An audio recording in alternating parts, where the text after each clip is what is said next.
For a family of 2 adults, we spend about $60 a week on groceries. And yes, we still do eat healthy and don't deprive ourselves of any food items. And we're able to keep our grocery budget so low by following these few simple grocery shopping tips. Hi everyone, I'm Marissa and welcome to my channel, The Budgeting Wife, where we talk about budgeting tips to help you feel confident in your ability to balance life and money. Now, my husband Jacob and I are a household of just 2 adults and we are able to spend about $60 a week on groceries. Now, when I share this with people, people think that I'm crazy and they think that we don't actually eat or that we eat just like junk.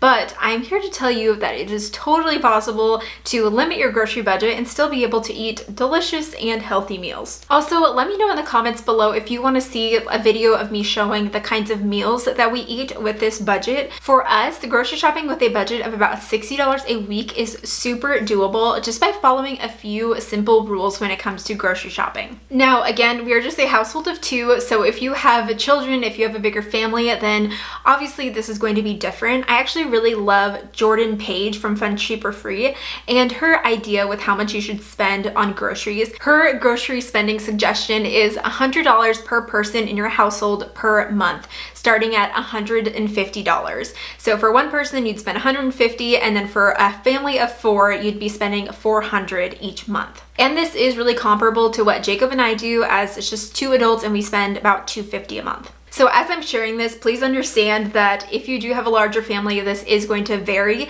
And I think that it really is possible to implement that rule of $100 per person per month in your household. So the first thing we do is shopping our pantry first. So before I even sit down to meal plan for the week, I will take a look at all of the items that we have in our pantry and in our fridge, and I'll take a look and see what is about to be expired and what needs to get eaten up, and I will make sure that we'll use up those items this week. I'll even make a physical list if needed to record all of the items that I have in the pantry and in the fridge that need to get eaten up, and therefore it can help me come up with meal ideas of how I can use these ingredients to make meals for the rest of the week. This is really beneficial because so many people spend money on groceries and end up throwing away could be even half of the groceries they actually buy.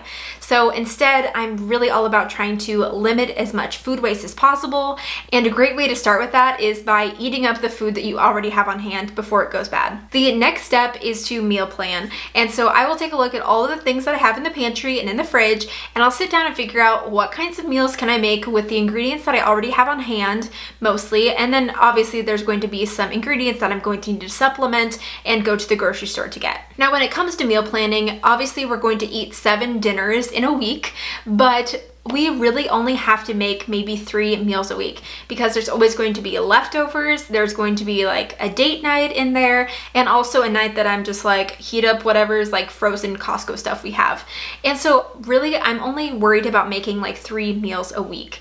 And the meals that I like to make and that are especially budget friendly are ones with fewer ingredients. So I'll take a look at some recipes and see the things that I already have on hand in the pantry and see what kinds of recipes I can make with that. And some of the recipes that you find have 20 ingredients, and those are ones that I try to avoid because that would mean that I'd have to go out and purchase a whole bunch of other things that I may only use a half of or a quarter of. And instead, I want to be able to buy as few things as possible and make sure that it all gets eaten up. So I try and stick to recipes with fewer ingredients, and also if it's an ingredient that I don't use very often, making sure that for that week of meals, I can use that ingredient for multiple different meals. For example, I can pick up some cilantro and use it on tacos and then also in a soup later that week. So I make sure that for the ingredients that I am going to go purchase, I can use them up, again, trying to limit as much food waste as possible. The next thing that I do is make a list. So looking at the things that I already have in my pantry and the recipes that I'm going to be making,